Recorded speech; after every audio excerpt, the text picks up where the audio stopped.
Kuwa na familia inaleta thamani sana kwenye maisha, lakini pia kuwa na makazi maalum kwa ajili ya familia yako inaongeza thamani kubwa kwenye maisha yako na inakuthaminisha pia wewe mbele ya wanaokutazama, kwa maana majirani, marafiki, ndugu na jamaa. Lakini pia hata familia yako pia itakuthamini na kukujali sana, kwa sababu wataona wewe umewajali wao kwa kuwaandalia makazi mazuri na nembo halisi ya neno nyumbani. Kwa wao watakuwa na nyumbani kwao, tofauti na vile ambavyo utakavyokuwa unapata nyumbani eneo ambalo unakuwa umepanga. Sasa hapa nimekuletea jengo zuri la kisasa ambalo lina vyumba vitatu vya kulala. Ndani ni unyama kabisa yani.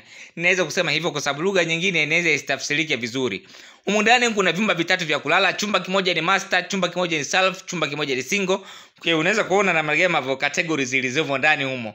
Lakini pia chumba kimoja ni single kama nilivyoweza kusema. Pamoja kama ni single, karibu na chumba hicho kuna choo cha public, kwa maana kwamba haja zote zitakuwa zikiishia humo. Mbali na hapo kuna store kubwa ya kutosha, na katika store hii hapa kuna kitu kizuri ambacho naweza nikakwambia hapa. Hii store ina capacity au ina ukubwa kiasi kwamba unaweza ukaweka hata kitanda cha 6 kwa 6, kiasi kwamba kama itatokea changamoto huku na huku kuna huku hamna mtu pa kulala, unaweza ukamtupia ndani humo ukamchapa kwenye kitanda chake cha 4 kwa 6 na akapoa humo, vitu vingine vyake vyote vikakaa vizuri bila changamoto. Kwa sababu ukiangalia jiko tumeweza kulipa nafasi ya kutosha, na namna ambavyo tunaishi sasa jikoni huwa tunatumia makabati ambayo yanakuwa na drawers zinazoturuhusu sisi kuhifadhi baadhi ya vitu katika drawer hiyo. Kwa hiyo ndio maana nimeweza kukwambia ya kwamba una uwezo wa kuitumia hiyo store kama chumba na bado mambo mengine yakaweza kuendelea vizuri.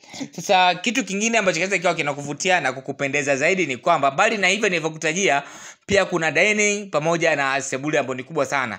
Namna ambavyo tunaweza tukaingia ndani, tunaingia ndani kupitia corridor ya katikati, ambapo utakapokuwa unaingia ndani sasa utachagua wewe uende vyumbani au uende sebuleni au uende dining, kwa sababu vyote vitakuwa katika machaguo yako, kushoto, kulia na eneo la mbele yako. Hili jengo linatumia jumla ya tofali za blocks 3200, lakini kama utatumia tofali za kuchoma basi hapo utatumia jumla ya tofali 12000 za kuchoma. Sawa? Lakini pia hili jengo linatumia jumla ya bati 130 za futi 10 na mbao za kench 250. Sasa unaweza kuona bati 130 na mbao 250 ni ujenzi kiasi gani utakuwa nao wakati ambapo utakapokuwa ukiandaa jengo lako. Tofali za blocks 3200, kama za kuchoma basi utatumia tofali 12000. Kumbuka hili jengo lina upana wa mita 14.9, naweza kusema lina upana wa mita 15, lakini kwa urefu lina upana wa mita 11.9, kwa hiyo inaweza kusema mita 12 yote inawezekana, kwa sababu imepelea kidogo sana kwa maana ya nusu mita tu. Sawa?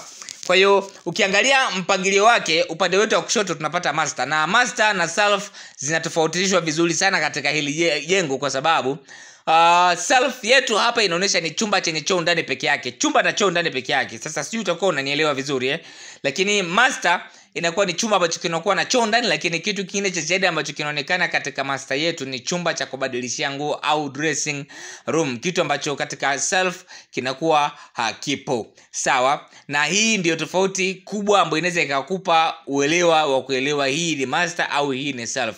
Self kama nilivyoweza kukwambia inakuwa na choo ndani peke yake, ila master inakuwa na vitu vingine vya ziada ukiachana na choo ndani. Kwa hiyo ndani yake hapo tumeweza kukuwekea dressing room, kwa maana nasema kubadilisha nguo. Kwa hiyo hatutegemei kuona mtu ambaye atakayekuwa akiishi kwenye master hiyo kuwa na nguo zimezagazagaa sana eneo ambalo yeye atakuwa analala, labda aweze kupangilia hivyo au apende zionekane hivyo.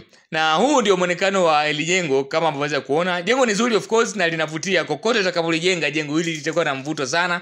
Lakini pia unaweza kuona namna gani ambavyo rangi zimetumika. Rangi zilizotumika hapa ni rangi ambazo zinaweza zikapatikana kokote kule. Kote kule ambako wewe unapatikana zinapatikana hizi. Hata kijijini unaweza ukazipata rangi hizi hapa. Na kwa nini tunatumia rangi hizi? Ni kwa sababu tunatamani hata walioko vijijini pia waweze kujenga kwa kutumia ramani za nyumba, na kama wakijenga kwa kutumia ramani za nyumba wataweza kunufaika sana na faida za ujenzi wa ramani, kwa sababu kwanza utajenga nyumba ambayo unajua kabisa mwisho wake ni nini, yani unajua kabisa ni nini kinaenda kutokea baada ya wewe kukamilisha ujenzi wako.